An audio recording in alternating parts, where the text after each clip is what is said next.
ಸ್ನೇಹಿತರೆ ನಮಸ್ಕಾರ. ಡಾಕ್ಟರ್ ಸಿದ್ದು ಅವರು ಕೆಕೆ ನ್ಯೂಸ್ ಕನ್ನಡ ಚಾನಲ್ ಅಂತ ಒಂದು ಒಳ್ಳೆ ಯೂಟ್ಯೂಬ್ ಚಾನಲ್ ಅವರು ಓಪನ್ ಮಾಡಿದ್ದಾರೆ. ಆ ಯೂಟ್ಯೂಬ್ ಚಾನಲ್ನ ವಿಶೇಷತೆ ಅಂತ ಹೇಳಿದ್ರೆ ಅದರಲ್ಲಿ ಕೇವಲ ಸಣ್ಣ ಮಕ್ಕಳು ದೊಡ್ಡವರು ಯಾವುದೇ ಒಂದು ವಯಸ್ಸಿನ ಅಂತರ ಇಲ್ಲದೆ ಹೆಚ್ಚು ನಮ್ಮ ಕನ್ನಡಕ್ಕೆ ಸಂಬಂಧಪಟ್ಟಿರುವಂತಹ ಕರೆಂಟ್ ಅಫೇರ್ಸ್ ಎಲ್ಲ ಮಾಹಿತಿ ಸಿಗ್ತಾ ಇದೆ.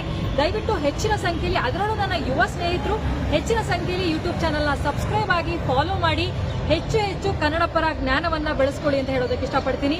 ನಾನು ನಿಮ್ಮ ನಿರೂಪಕಿ ಸವಿ ಪ್ರಕಾಶ್.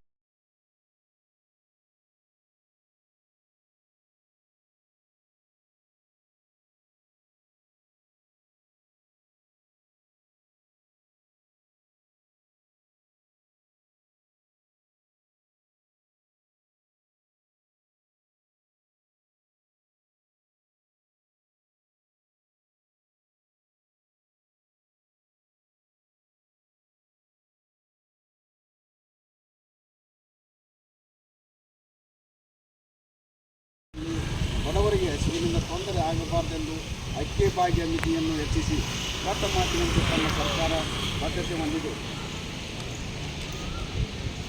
ಮುಂದುವರೆದ ಸಾರ್ವಜನಿಕ ಶಿಕ್ಷಣ ಮತ್ತು ಆರೋಗ್ಯ ಸಂವಿಧಾನ ಆಶೆಗಳನ್ನು ಉಚಿತವಾಗಿ ಖಾಸಗೀಕರಣ ತಡೆಗಟ್ಟಲು ಅವಶ್ಯಕತೆ ಇದೆ ಎಂದು ತಮ್ಮಲ್ಲಿ ಈ ಕೆಳಗಿನಂತೆ ಮನವಿ ಮಾಡಿಕೊಳ್ಳುತ್ತೇವೆ. ಶಿಕ್ಷಣ ಸಂವಿಧಾನದ ಆಸೆಯಿಂದ 14 ವರ್ಷದ ಮಕ್ಕಳಿಗೆ ಉಚಿತ ಶಿಕ್ಷಣ ರಾಷ್ಟ್ರೀಯ ನೀತಿ ನಮ್ಮ ರಾಜ್ಯದಲ್ಲಿ ಸಮರ್ಪಕವಾಗಿ ಅನುಷ್ಠಾನವಾಗುತ್ತಿಲ್ಲ. ಸರ್ಕಾರಿ ಶಾಲೆಗಳಲ್ಲಿ ಮೂಲಭೂತ ಸೌಕರ್ಯಗಳು ಇರುವುದಿಲ್ಲ. ಖಾಸಗಿ ಶಾಲೆಗಳಲ್ಲಿ ಡೊನೇಷನ್ ಹಾವಳಿ ಕನ್ನಡಿಗರಂತೆ ಅತ್ಯಂತ ದೊಡ್ಡ ಮಟ್ಟದಲ್ಲಿ ಅಧಿಕಾರಿಗಳನ್ನು ಶಾಮೀಲಾಗಿ ಮೂಲಭೂತ ಸೌಕರ್ಯ ಹಾಗೂ ಸೌಲಭ್ಯಗಳ ಕೊರತೆ ಇದ್ದರೂ ಖಾಸಗಿ ಶಾಲೆಗಳು ಪ್ರಾರಂಭಕ್ಕೆ ಅನುಮತಿ ನೀಡುತ್ತಿರುವ ದೊಡ್ಡ ಮಟ್ಟದಲ್ಲಿ ಭ್ರಷ್ಟಾಚಾರ ಮತ್ತು ಪಾಲಕರ ಮಕ್ಕಳಿಗೆ ಆರ್ಥಿಕ ಹೊರೆಯಾಗಿದೆ. ಸರ್ಕಾರಿ ಶಾಲೆಯಲ್ಲಿ ಶಿಕ್ಷಕರ ಕೊರತೆ ಇದ್ದ ಶಿಕ್ಷಕರು ರಾಜ್ಯ ಸರ್ಕಾರಿ ನೌಕರ ಸಂಘದ ಅಥವಾ ಸರ್ಕಾರಿ ಬ್ಯಾಂಕ್ಗಳ ನಿರ್ದೇಶಕರಿಗೆ ಅಧ್ಯಕ್ಷರಾಗಿ ಮಕ್ಕಳಿಗೆ ಶಿಕ್ಷಣ ಕಲಿಸುವಲ್ಲಿ ವಿಫಲರಾಗಿದ್ದಾರೆ. ಮೊದಲು ಶಿಕ್ಷಕರು ಸರ್ಕಾರಿ ಸೇವೆ ಕರ್ತವ್ಯದಲ್ಲಿದ್ದಾಗ ಯಾವುದೇ ಸಂಸ್ಥೆ ಸದಸ್ಯತ್ವ ಹೊಂದಲು ಷರತ್ತುಬದ್ಧ ಅನುಮತಿ ನೀಡಬೇಕು. ಕೆಲವು ಶಿಕ್ಷಕರು ವೈಭವ ಜೀವನ ಮಾಡುತ್ತಿದ್ದಾರೆ. ಆಯಾ ಭಾಗದ ಶಾಸಕರು ಅವರ ಸಹಕಾರದಿಂದ ಆಡಳಿತ ನಡೆಸುತ್ತಿದ್ದಾರೆ. ಇದರಿಂದ ಮಕ್ಕಳ ಭವಿಷ್ಯ ಕುಂಠಿತವಾಗುತ್ತದೆ. ಹೀಗಾಗಿ ಸಾರ್ವಜನಿಕ ನೆಮ್ಮದಿ ಇಲ್ಲದಂತಾಗಿದೆ. ಖಾಸಗಿ ಶಾಲೆಗಳ ಶಿಕ್ಷಕರಿಗೆ ಕಡಿಮೆ ವೇತನ ಇದ್ದರೂ ಉತ್ತಮ ಶಿಕ್ಷಣ ನೀಡುವಂಥ ಅನುಭವಿ ಶಿಕ್ಷಕರು ಹೊಂದಿರುತ್ತಾರೆ. ಶಿಕ್ಷಣಕ್ಕೆ ಬೇಕಾದ ಮೂಲ ಸೌಕರ್ಯಗಳು ನಿರ್ಮಾಣ ಮಾಡಲು ಡೊನೇಷನ್ ರೂಪದಲ್ಲಿ ಹಣ ಪಡೆದು ಪಾಲಕರಿಗೆ ಆರ್ಥಿಕ ತೊಂದರೆ ಮಾಡುತ್ತಿದ್ದಾರೆ. ಉತ್ತಮ ಗುಣಮಟ್ಟದ ಶಿಕ್ಷಣ ಕುರಿತು ಖಾಸಗಿ ಸಂಸ್ಥೆಗಳು ಪೈಪೋಟಿ ರೀತಿಯಲ್ಲಿ ಸ್ಥಳೀಯ ಶಾಸಕರು ಸರ್ಕಾರದೊಂದಿಗೆ ಅತ್ಯಂತ ವ್ಯವಸ್ಥಿತವಾಗಿ ದೈವಿಕರಾಗದೆ ಸಾರ್ವಜನಿಕ ಪಾಲಕರ ಮೂಲಕ ಧೈರ್ಯದಿಂದ ದೇಣಿಗೆ ಹಣವನ್ನು ಪಡೆಯುತ್ತಾರೆ. ಇದರಿಂದ ಭ್ರಷ್ಟಾಚಾರ ದೊಡ್ಡ ಮಟ್ಟದಲ್ಲಿ ನಡೆಯುತ್ತದೆ. ಇದನ್ನು ನಿಯಂತ್ರಿಸಲು ತಮ್ಮಿಂದ ಸಾಧ್ಯವೆಂದು ನಾವು ಭಾವಿಸಿದ್ದೇವೆ. ಪಕ್ಕದ ರಾಜ್ಯದಲ್ಲಿ ತಮಿಳುನಾಡು ಮುಖ್ಯಮಂತ್ರಿ ಈಗಾಗಲೇ ಖಾಸಗಿ ಶಿಕ್ಷಣ ನೀತಿಯನ್ನು ನಿಯಂತ್ರಣಗೊಳಿಸುವ ಕ್ರಮಗಳು ಜಾರಿಗೊಳಿಸಿದ್ದಾರೆ. ಅದೇ ಮಾಡಲು ತಾವು ಕೂಡ ದಕ್ಷತೆಯ ಮಾತಿನಿಂದ ಬದ್ಧತೆ ಹೊಂದಿದ ಶಿಕ್ಷಣದಲ್ಲಿ ಕ್ರಾಂತಿ ಪ್ರಾರಂಭಿಸಲು ಖಾಸಗಿ ಶಾಲೆಗಳ ನಿಯಂತ್ರಿಸಲು ತಮ್ಮಲ್ಲಿ ನಾವು ಮನವಿ ಮಾಡಿಕೊಳ್ಳುತ್ತೇವೆ.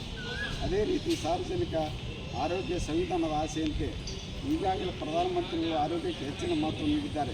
ರಾಜ್ಯದಲ್ಲಿ ಖಾಸಗಿ ವೈದ್ಯರು ಸಾರ್ವಜನಿಕ ಕ್ಲಿನಿಕ್ ಹೆಸರಿನಲ್ಲಿ ಭಾರಿ ಹಣ ಸಂಗ್ರಹಿಸುತ್ತಿದ್ದಾರೆ.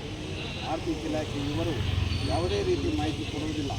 ಇವರು ತಯಾರಿಸುವ ಅನಧಿಕೃತ ಚೀಟಿಗಳ ಮೂಲಕ ಪ್ರತಿದಿನ 500ರಿಂದ ಕ್ಲಿನಿಕ್ ಫೀ ರೂಪಾಯಿ 700ರಿಂದ 700, 1 ಲಕ್ಷದವರೆಗೆ 3 ಲಕ್ಷದವರೆಗೆ ವೈದ್ಯರು ತಮ್ಮ ಪ್ರಥಮ ಚಿಕಿತ್ಸೆ ಹೆಸರಿನಲ್ಲಿ ಸಾರ್ವಜನಿಕರಿಂದ ಅಪಾರ ಹಣ ಸಂಗ್ರಹಿಸುತ್ತಾರೆ.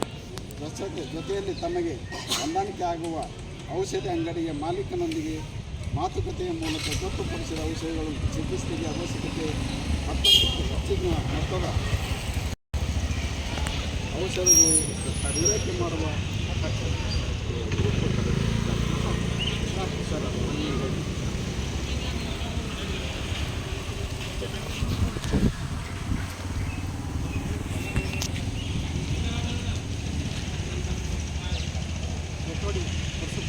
ಹಾಂ ರೀ.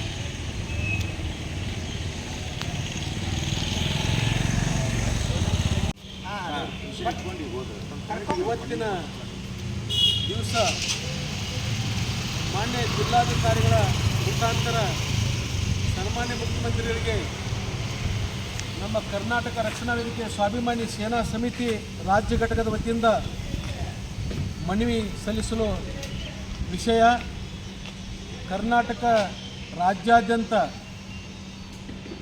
ಈ ಖಾಸಗಿ ಶಿಕ್ಷಣ ಸಂಸ್ಥೆಗಳು ಹಾಗೂ ಖಾಸಗಿ ಆಸ್ಪತ್ರೆಗಳು ಇಡೀ ಸಾರ್ವಜನಿಕರನ್ನೇ ಒಂದು ಹಾಳಿಗೆ ಹಚ್ಚಿ ಬಿಡ್ತಾ ಇದ್ದಾವೆ.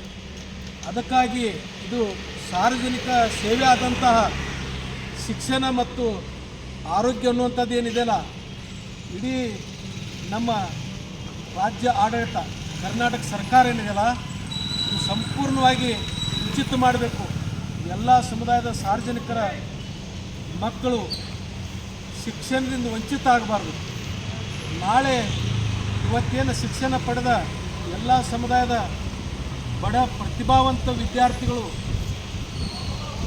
ಒಂದು ಒಳ್ಳೆಯ ವಿದ್ಯೆಯನ್ನು ಪಡೆದಿದ್ದೇ ಆದರೆ ನಾಳೆ ನಮ್ಮ ದೇಶದ ರಕ್ಷಕ ಆಗ್ಬೋದು. ಸಂಗೊಳ್ಳಿ ರಾಯಣ್ಣಂಥ ಒಬ್ಬ ಬಲಿಷ್ಠ ದೇಶದ ರಕ್ಷಕ ಆಗ್ಬೋದು. ಆಮೇಲೆ ಭಗತ್ ಸಿಂಗ್ ಆಗ್ಬೋದು, ಸುಖದೇವರು ಅಂಥ ಒಬ್ಬ ಮಹಾ ಪ್ರಜೆಯಾಗಿ ಹೊರಹೊಮ್ಬೋದು.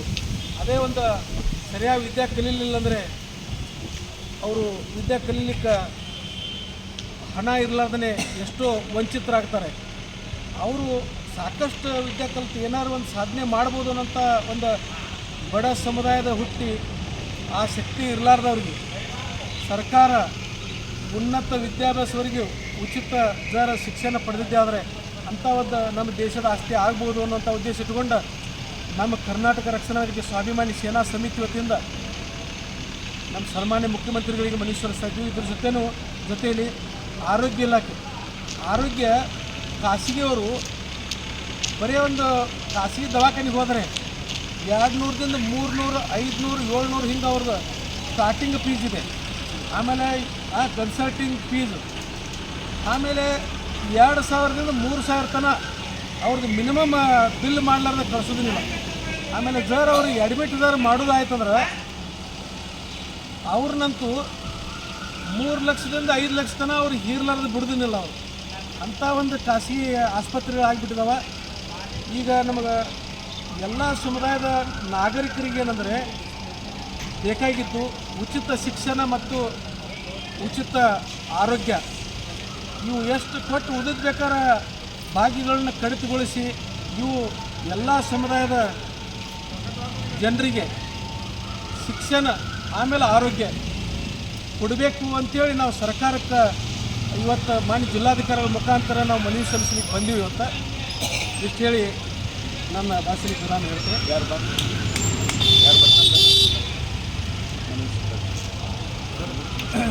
ಏನು ಇಂದಿನ ದಿವಸ ನಾವು ಕರ್ನಾಟಕ ರಕ್ಷಣಾ ವೇದಿಕೆ ಸ್ವಾಭಿಮಾನಿ ಸೇನಾ ಸಮಿತಿ ರಾಜ್ಯ ಘಟಕ ಹಾಗೂ ಜಿಲ್ಲಾ ಘಟಕದ ವತಿಯಿಂದ ಇಂದಿನ ದಿವಸ ನಾವು ಜಿಲ್ಲಾಧಿಕಾರಿಗಳ ಮುಖಾಂತರ ಗೌರವಾನ್ವಿತ ಮುಖ್ಯಮಂತ್ರಿಗಳಿಗೆ ಏನು ಮನವಿ ಸಲ್ಲಿಸಲಿಕ್ಕೆ ನಾವು ಬಂದೀವಪ್ಪ ಅಂತಂದರೆ, ನಮ್ಮ ಕರ್ನಾಟಕ ರಾಜ್ಯದಲ್ಲಿ ಶಿಕ್ಷಣ ಮತ್ತು ಆರೋಗ್ಯ ಅನ್ನೋದು ಬಹಳ ಅತಿ ಮುಖ್ಯವಾದ ಅಂಶಗಳಿವು. ಯಾವ ಥರನಾಗಿ ಶಿಕ್ಷಣ ಎಷ್ಟು ಅವಶ್ಯಕತೆ ಇದೆಪ್ಪ ಅಂತಂದರೆ, ಡಾಕ್ಟರ್ ಬಾಬಾ ಸಾಹೇಬ್ ಅಂಬೇಡ್ಕರ್ ಅವರು ಒಂದು ಕಡೆ ಹೇಳ್ತಾರೆ, ವಿದ್ಯೆಯು ಹುಲಿಯ ಹಾಲಿದ್ದಂತೆ ಯಾರು ಹುಲಿಯ ಹಾಲನ್ನು ಕುಡಿಯುತ್ತಾರೆಯೋ ಅವರು ಗರ್ಜಿಸಲೇಬೇಕೆಂಬ ಒಂದು ಮಾತನ್ನು ಏನಪ್ಪ ಅಂತಂದರೆ ಈ ಜಗತ್ ಪಂಡಿತ ಡಾಕ್ಟರ್ ಬಾಬಾ ಸಾಹೇಬ್ ಅಂಬೇಡ್ಕರ್ ಅವರು ಹೇಳಿ ಹೋಗಿದ್ದಾರೆ. ಅದೇ ಥರನಾಗಿ ಒಬ್ಬ ಇಂಗ್ಲೀಷ್ ರೈಟರ್ ಏನು ಹೇಳ್ತಾನಪ್ಪ ಅಂತಂದರೆ, if anybody who has good knowledge ಈ can wander any corner of the earth ಅಂತಾನೆ. ಶಿಕ್ಷಣಪ್ಪ ಅಂತಂತಂದರೆ ಅದು ಏನಪ್ಪ ಅಂತಂದರೆ ಬಹಳ ಅತ್ಯವಶ್ಯವಾಗಿದ್ದು, ಅದಕ್ಕೇನದ ಈ ಶಿಕ್ಷಣವು ನಮ್ಮ ಬಡ ಜನತೆಗೆ, ಬಡವರ ಮಕ್ಕಳಿಗೆ ಇದೇನದು ಉಚಿತ ಶಿಕ್ಷಣ ಆಗಬೇಕು ಅನ್ನುವಂಥ ಒಂದು ಆಗ್ರಹ ಪಡಿಸ್ತಾ ಇದ್ದೀವಿ. ಇದರ ಜೊತೆಯಾಗಿ ಇಂದಿನ ದಿವಸ ಆರೋಗ್ಯ ಕೂಡ ಎಷ್ಟು ಮುಖ್ಯಪ್ಪ ಅಂತಂದರೆ, ಆರೋಗ್ಯವೇ ಭಾಗ್ಯ. ಆರೋಗ್ಯದಿಂದ ಇರಲಿದ್ದಂದ್ರೆ ನಾವು ಏನು ಮಾಡಲಿಕ್ಕೆ ಆಗಂಗಿಲ್ಲ. Health is wealth, once health is gone everything is gone ಎನ್ನುವಂತೆ ಅತಿ ಅವಶ್ಯಕ ಕೂಡ ಏನಪ್ಪ ಅಂತಂದರೆ ಆರೋಗ್ಯ ದೃಷ್ಟಿಯಿಂದ ಕೂಡ ಏನದ ಇಂದಿನ ದಿವಸ ನಾವು ಕರ್ನಾಟಕ ರಕ್ಷಣಾ ವೇದಿಕೆ ಸ್ವಾಭಿಮಾನ್ಯ ರಾಜ್ಯ ಘಟಕ ಹಾಗೂ ಜಿಲ್ಲಾ ಘಟಕದ ವತಿಯಿಂದ ಇಂದಿನ ದಿವಸ ನಾವು ಏನಪ್ಪ ಅಂತಂತಂದರೆ ಸನ್ಮಾನ್ಯ ಗೌರವಾನ್ವಿತ ಜಿಲ್ಲಾಧಿಕಾರಿಗಳ ಮುಖಾಂತರ ನಮ್ಮ ಗೌರವಾನ್ವಿತ ಮುಖ್ಯಮಂತ್ರಿಗಳಿಗೆ ಏನದ ಈ ಒಂದು ಉಚಿತ ಶಿಕ್ಷಣ ಮತ್ತು ಉಚಿತ ಆರೋಗ್ಯ ಅನ್ನೋದು ಎಲ್ಲ ಸಮುದಾಯದ ಬಡ ಜನಾಂಗದವರಿಗೆ ಇದು ನೀಡಲಿ ಅನ್ನುವಂಥ ಒಂದು ಏನದ ಉದ್ದೇಶವನ್ನು ಇಟ್ಟುಕೊಂಡು ಇಂದಿನ ದಿವಸ ನಾವು ಜಿಲ್ಲಾಧಿಕಾರಿಗಳ ಕಚೇರಿ ಮುಂದೆ ಬಂದು ಏನಪ್ಪ ಅಂತಂದರೆ ಒಂದು ಮನವಿ ಸಲ್ಲಿಸಲಿಕ್ಕೀವಿ. ಬರುವಂಥ ದಿನಮಾನಗಳಲ್ಲಿ ತಾವು ಈ ಕೆಲಸವನ್ನು ಮಾಡಿಕೊಡಬೇಕಾಗಿ ಅನ್ನೋದ ಕರ್ನಾಟಕ ರಕ್ಷಣಾ ವೇದಿಕೆ ಸ್ವಾಭಿಮಾನಿ ಸೇನೆ ಅತಿ ಪ್ರೀತಿಯಿಂದ ನಮ್ಮನ್ನು ಆಗ್ರಹಿಸುತ್ತದೆ. Doctor M R. ಗುರಿಕಾರ್, ಕರ್ನಾಟಕ ರಕ್ಷಣಾ ವೇದಿಕೆ ಸ್ವಾಭಿಮಾನಿ ಸೇನಾ ಸಮಿತಿಯ ರಾಜ್ಯ ಪ್ರಧಾನ ಕಾರ್ಯದರ್ಶಿ. ಸರ್ ಬನ್ನಿ ಸರ್. ಸ್ವಾಭಿಮಾನಿ ಸೇನಾ ಬಣಕ್ಕೆ, ಕರ್ನಾಟಕ ರಕ್ಷಣಾ ವೇದಿಕೆ ಸ್ವಾಭಿಮಾನಿ ಸೇನಾ ಸಮಿತಿಗೆ, ಕರ್ನಾಟಕ ರಕ್ಷಣಾ ವೇದಿಕೆ ಸ್ವಾಭಿಮಾನಿ ಸೇನಾ ಸಂಸ್ಥಾಪಕ ಅಧ್ಯಕ್ಷರಾದ ಸೂರ್ಯವಂಶಿ ಜಗದೇವ್ ಅವರಿಗೆ ಬೇಕೇ ಬೇಕು. ಎಲ್ಲಿವರೆಗೆ ಹೋರಾಟ, ಎಲ್ಲಿವರೆಗೆ ಹೋರಾಟ, ಬೇಕೇ ಬೇಕು, ಬೇಕೇ ಬೇಕು.